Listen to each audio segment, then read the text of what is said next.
어쩌면 70년대생하고 80년대생 이후가 좀 이게 전략이 점점 바뀌어지는 그런 시기가 오게 된 거죠. 그래서 지금은 우리 아이들이 그 스카이 대학을 간다고 하더라도 거의 이제 굉장히 실업률이 높은 상태가 될 겁니다. 지금 중학생, 고등학생 다 마찬가지예요. 실업률이 굉장히 올라갈 가능성이 많고, 얘네들이 그저 협동조합 같은 거 만들어서 명문대 나왔는데 뭐 귀농을 한다거나 이런 뉴스들도 앞으로 많이 보게 될 거예요. 걔네는 그렇게 할 수밖에 없는 이유가 바로 바벨 전략에서 굉장히 진보적이고 그 높은 가치를 내는 그 창의성에 이르지 못했기 때문에 그래요. 거기에 이르게 되면은 선회를 안 하게 되는데, 명문대 나와서 이제 다른 길로 이렇게 애초에 그걸 목표로 삼았던 사람은 그렇지 않습니다만은 중간에 이제 계속해서 뭐 취직을 했는데 떨어진다거나 이런 일들이 많아진다는 얘기죠. 뭐 공무원도 뭐 지금 고시가 돼버려가지고 들어가기 힘들잖아요. 그러니까 앞으로 사회복지 쪽의 공무원은 조금 늘어나는데 다른 쪽의 공무원은 더 줄어들 거예요. 복지 쪽 말고는. 관문이 더 좁아지게 되는 거죠. 그러면 이제 기존에 있는 공무원들을 사회복지 쪽으로 돌리지, 기존에 있는 공무원들을 자르고 사회복지 쪽으로 또 뽑겠어요? 그렇진 않죠. 그러니까 이미 공무원이 된 사람들이 그쪽으로 건너가는 거죠. 이렇게 이직을 하는 거죠. 그게 많아지는 거죠. 그러니까 지금 뭐 사회복지학과를 나왔다고 해서 내가 공무원이 될 확률이 높아지긴 해요. 높아지긴 하는데 꼭 그렇지만 않은 거죠. 이직을 해버리니까. 그래서 이게 충분히 연결이 된다는 거는 아이 수준의 이성이라는 게 있다는 거죠. 아이 수준의 의지가 있다는 거죠. 그럼 아이 수준의 의지와 아이 수준의 이성이라는 것은 어른들이 보기에는 좀 하찮아 보일 수도 있어요. 하지만 그 아이는 자기가 직접 그걸 결정했기 때문에 자기가 좌지우지해야 되는 선택을 하게 되고 하면서 이걸 연결시키게 되는 거죠.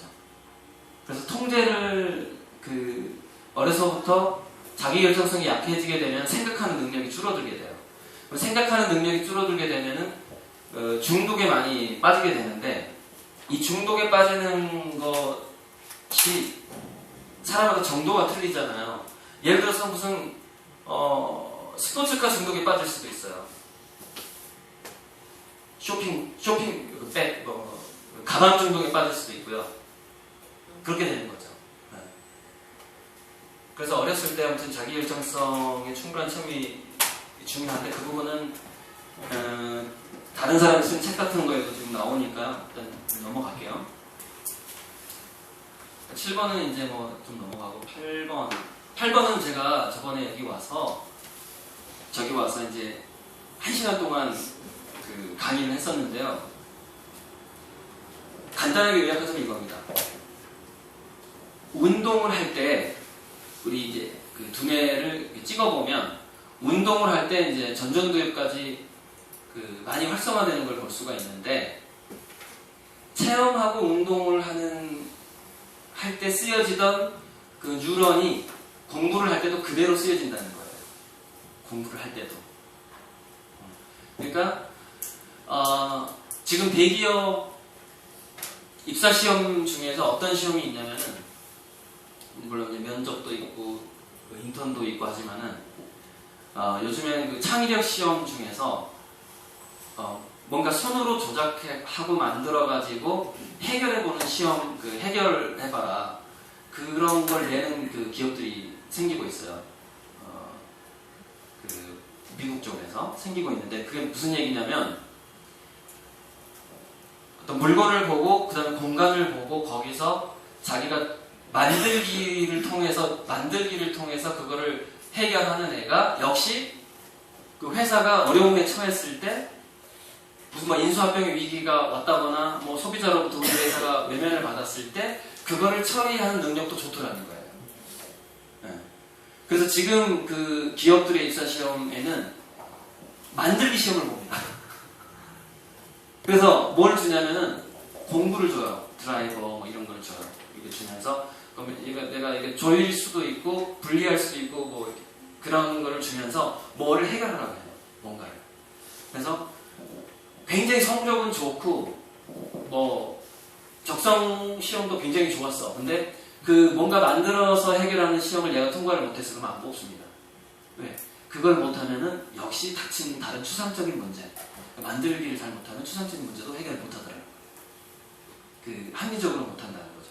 뭔가에 치우치게 된다는 거죠. 물질 경험이 부족하면 그 만들기 경험, 자기 몸을 통한 운동 경험이 부족하게 되면은 그 사람이 굉장히 편력하게 되는 히틀러 같은 사람처럼 되는 그런 경향이 있는 거죠. 근데 그런 사람들이 간부가 됐잖아요. 그럼 회사가 망할 수가 있거든요. 그게 있어요. 집단적으로 IQ를 확 떨어뜨리는 그런 리더가 돼버려요. 그런 사람이 되면 자기 확신이 너무 강한데 현실적인 감각이 떨어질 때, 그래서 그 사람을 안 뽑는 거예요. 그 회사가 망할 위기를 가져오기 때문에. 그래서 체험과 운동이 나중에 지성과 창의성이 되고, 지금 이거는 대기업에서 이런 시험을 보고 있습니다. 이런 것들을. 그 다음에 학교에서 절대로 해줄 수 없는 교육에서 제가 앞에서 가장 중요시 했던 게 낮은 자존감을 전수하지 말라, 자식들한테. 그래서 부모부터 자기가 현재 높은 자존감을 가질 수 있는 그것이 스토리텔링이어도 좋고요. 아까 제가 서두에 얘기했던 아무튼 인간은 기본적으로 차별되지 않는다라는 것을 아주 그냥 정말 그걸 믿으셔야 돼요. 정말로. 저는 이렇게까지 얘기하고 싶어요. 심지어 범죄인이라 할지라도, 장애인이라 할지라도 그 인간 간의 그 가치라든가 이런 것들이 완벽하게 동등하다는 거. 단지 우리는 그 100년의 이 과정에 있을 뿐이라는, 좀 더 굉장히 거시적인 시각이 있잖아요. 그 거시적인 시각을 갖도록 계속 만들어주는 게 인문교육이라는 거예요. 인문학교육이라는 거예요. 결국 철학자들이라든가 이런 사람들을 뭐 강신주 씨 강의라든가 이런 걸 쭉 들어보세요. 근데 저처럼 이렇게 아무튼 이렇게 강의하는 사람 중에 굉장히 그 가장 풍요롭게 그 강의를 좀 제가 하는 것 같아요. 그래서 굉장히 위험해지거든요. 그러면 굉장히 많은 것들을 건드리게 돼요.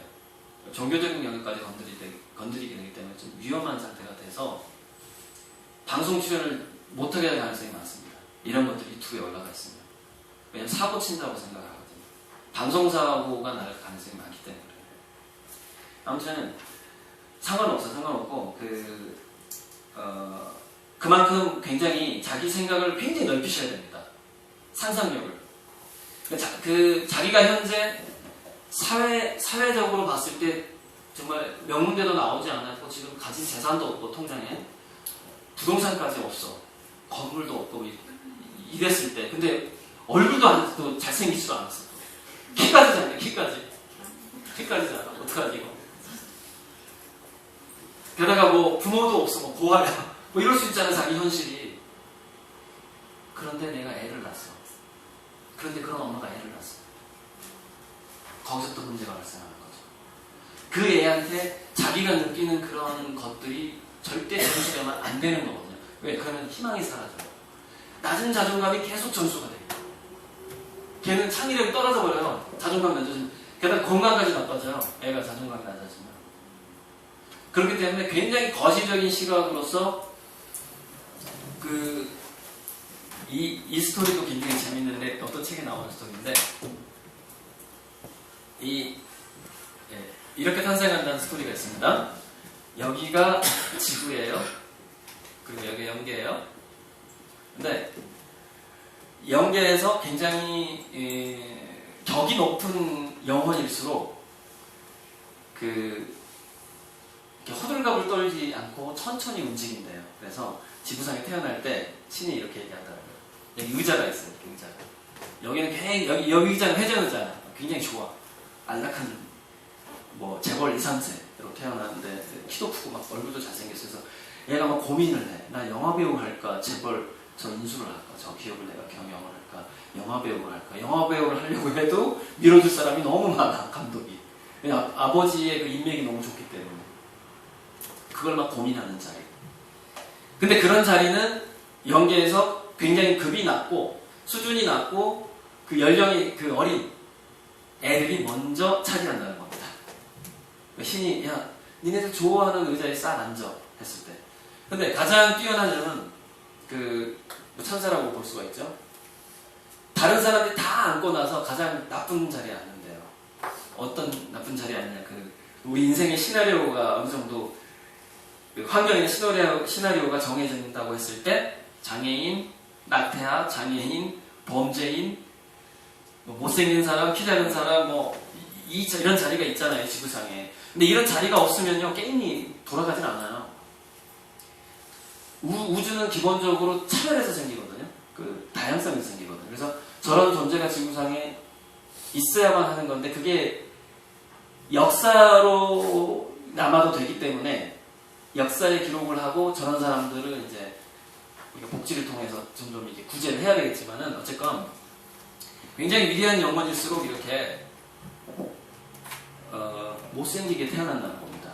그래서 제가 중고등학교 때 이 얘기를 해줘요. 중고등학생들한테. 왜냐면 중고등학생들이 그 외모에 대해서 굉장히 민감해요. 그래서 그것 때문에 공부를 못하고 이러기 때문에 제가 그 동기부여 강의를 가서 꼭 저 얘기를 해줍니다. 그래서 주변에 딱 돌아보고 너보다 못생긴 애 있으면 빨리 고맙다고 얘기해. 제가 그러거든요.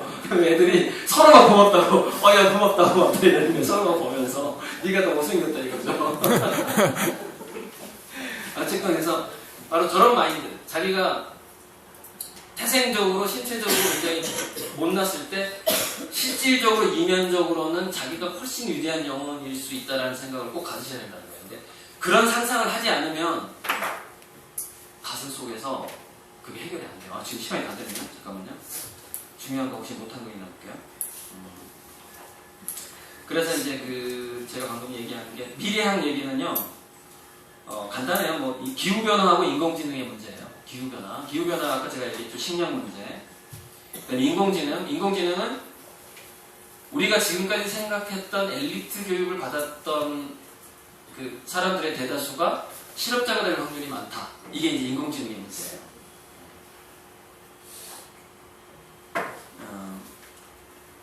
자본주의가 이제 따뜻한 자본주의가 올 수밖에 없는 이유는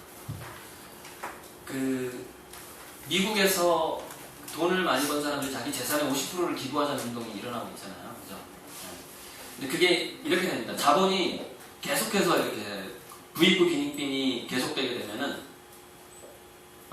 물건을 소비할 수 있는 여력을 가진 사람들이 줄어들게 돼요. 그래서 경기가 죽어버리거든요. 그렇기 때문에 다시 풀 수밖에 없는 상황이 와요. 풀지 않는 대기업도 망하는 그런 구조가 점점 바뀌어가기 때문에. 그래서 자본주의는 따뜻해질 수밖에 없습니다. 현실을 지배하는 무의식의 힘과 평행우주, 이거는요. 자, 질풍노도의 사춘기부터 할게요. 제가 진하게 해놓은 거. 질풍노도의 사춘기가 왜 인생을 바꿀 수 있는 절호의 시기냐면, 이 두뇌가 한번 이렇게 어렸을 때 이렇게 세팅이 되거든요. 세팅이 되는데, 우리가 사춘기 때 13살 넘어서 성인이 되는 거를 준비를 할 때 신체에서 굉장히 호르몬을 많이 만들어내는데 그 중에서 이제 노르아드레날린, 아드레날린 이런 호르몬도 굉장히 많이 만들어져요. 그래서 애들은 더 짜증을 내거든요. 짜증을 내는 호르몬이에요, 그게. 그런데 그게 하는 역할이 뭐냐면 그 호르몬이 하는 역할이 두뇌에서 기존에 붙어있던 시냅스를 떼어내고 두뇌를 유연하게 만드는 역할을 합니다. 전체적으로 뭐냐면 밭갈이를 다시 할 수 있는, 구조를 다시 바꿀 수 있는 시기가 10살에서 한 30살 사이라고 보면 돼요. 그러니까 우리가 호르몬이 굉장히 성에너지가 왕성할 때 두뇌를 바꿀 수 있는 에너지도 왕성한 거예요. 그래서 10살에서 30살까지 어떻게 해야 된다고요? 아까 말씀드렸죠. 심리적인 자동 반응. 내가 만약에 우리 아이를 자존감이 낮게 키웠다면 나랑 분리시켜라. 나보다 자존감이 높은 사람 밑으로 집어넣어라. 언제? 10살부터 30살 사이. 그래서 그때 옛날에 부모들은 스승한테 자기 자식을 맡기는 거예요. 데리고. 10살이 넘으면 맡깁니다. 맡기면서 하는 얘기가 있어요. 이 자식은 이제 내 자식이 아닙니다. 죽이든 살리든 마음대로 하십시오 하거든요. 이 마인드가 굉장히 중요해요. 무슨 얘기냐면 여러분 선생님 해보니까 아마 선생님 해본 사람들은 그거 알 거예요. 부모가 있잖아요. 지속적으로 헬리콥터처럼 관리하는 애들 있잖아요. 정 떨어집니다. 정 떨어져요. 정이 안 가요. 그러니까 무슨 얘기냐면 선생님의 내가 멘토가 돼가지고 얘를 이렇게 이끌어주고 싶어. 그 선생님이 시각이 나름대로 있어. 그래서 좋은 선생님 선택하는 게 중요해 또. 아무튼 선생님 나름대로 시각이 있어. 시각이 있는데 부모가 보니까 그게 일치하지를 않아. 네, 그래서 넌지시 부모가 우리 선생님 기분 안 나쁘게 얘기해야지. 그러면서 가가지고 넌지시 뭔가 얘기합니다. 그냥 알아차립니다. 그걸 선생님은 어떻게 알아차리냐? 나는 우리 자식을 이렇게 키웠으면 좋겠거든요. 이렇게 들리는 거죠, 되게. 그래서 자기 권위가 확 무너진다는 느낌을 받았어요. 아까 그 모멸감을 느낍니다, 스승이. 모멸감을 느끼게 되면 이 자식은, 이 제자는 내 제자가 아니구나 라는 마인드가 순식간에 생기게 돼요. 그래서 애정을 딱 끊는 겁니다, 걔한테. 그래서 옛날 부모들이 선생한테 맡길 때, 물론 선생도 잘 골라야 되지만 맡길 때 하는 말이 뭐냐? 이제 이 자식은 내 자식이 아닙니다. 선생님이 죽이든 살리든 마음대로 하십시오, 이거예요. 왜 그렇게 말했을까요? 그래야지 선생님이 정을 주거든. 그래야 돼. 그리고 우리 아이들은, 청소년들은 정을 받지 않으면 두뇌가 반응을 안 해, 또. 그러니까 그 선생님 밑에 집어넣었는데 그 선생님이 우리 애를 사랑을 안 해. 그럼 얘는 두뇌가 변하지 않습니다. 왜? 무의식적으로 애들이 그걸 알아요. 무의식적으로 애들은 성인이 아니에요. 약간 동물 상태입니다. 그래서 여러분 강아지 키우면 강아지가 눈치가 얼마나 빠른지 아세요? 눈치가 굉장히 빨라요. 중뇌가 발달되기 때문에 애들이. 그래서 중뇌에서부터 멘토링을 한다 할지라도, 그래서 왜 돈 주고 하는 그 멘토링이 왜 안 좋냐면 애들이 우리 엄마가 돈 줬으니까 이 사람이 나하고 상담한다고 생각하는 거예요. 그래서 제가 멘토링 할 때는 항상 무료로 하잖아요. 미치겠어요. 돈을 받을 수가 없는 거야. 왜냐면 제가 돈을 받게 되면은 나는 그냥 직장인이 돼버리는 거야. 내가 얘를 멘토링 하는 게 아닌 거죠. 멘토링의 대가로 돈을 받아버린 거 아니에요. 그걸 애들이 안다니까요. 그래서 돈을 안 받고 애들을 전 멘토링을 해요. 정말 심각한 일 있으면 내가 와서 해드리겠습니다. 여기까지 와서 해드리는데, 그렇게 해야만이 아이들이 그거를 느낍니다. 아주 민감하게 느껴요. 아주 민감. 그래서 학교에서 선생님들이, 이번에 세월호하고도 지금 마찬가지거든요. 학교에는 월급쟁이가 있으면 안 돼요. 그래서 월급 때문에 선생님 된 사람이 있으면 안 된다는 거예요. 그러면은 그 월급을 받는 대가로 내가 애들을 관리하는 사람이 돼버려요. 그럼 절대 멘토링이 안 됩니다, 애들이. 그러니까 애초에 그 교육대학을 갈 때 이게 문제인 거예요, 사실. 성적으로 뽑고 안정된 직장으로 뽑고 이렇게 하기 때문에 그 우리나라의 그 진짜 월급을 보고 된 선생님들이 더 많지. 그 정말 나는 교육 있고 어렸을 때부터 꿈이었고 이런 사람이 별로 이게 줄어들게 돼요. 성적으로 잘라버리니까.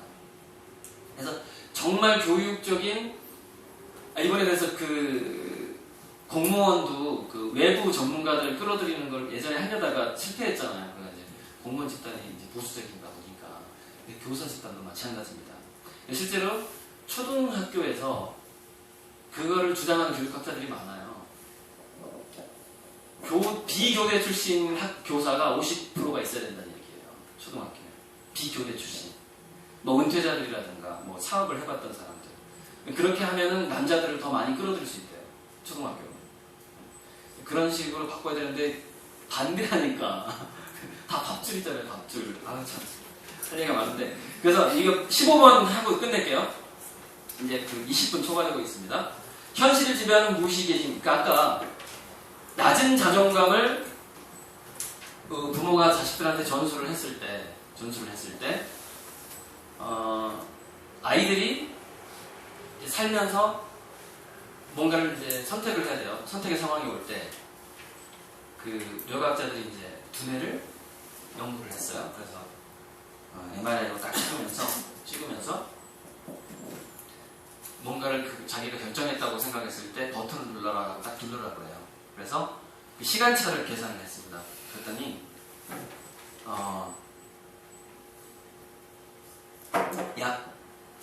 빠르면 0.3초, 더 빠르면 6초, 0.3초에서 0에서 6초 이전에 우리 신체가 예스냐 노냐를 먼저 결정하더라는 거예요. 최근에 나온 그 영화 중에서 로보캅이라는 영화가 있어요. 한번 저 아직 안 봤는데 저는 그 영화 평론만 먼저 봤어요. 근데 거기에 굉장히 중요한 그 하나의 장치가 나옵니다. 이제 그 사람을 입력을 해가 소프트웨어를 입력을 해가지고 이제 경찰로 만들었는데 이 두뇌가 사람의 두뇌잖아요. 그러다 보니까 그 컴퓨터가 입력한 대로 내가 이게 인공지능처럼 움직이는 게 기분이 나쁜 거야. 그래서 이렇게 자꾸 막 오류가 생겨, 막 반항을 해. 그래서 또 하나의 칩을 만들어요. 그게 뭐냐면 자유의지로 착각하도록 만드는 칩입니다.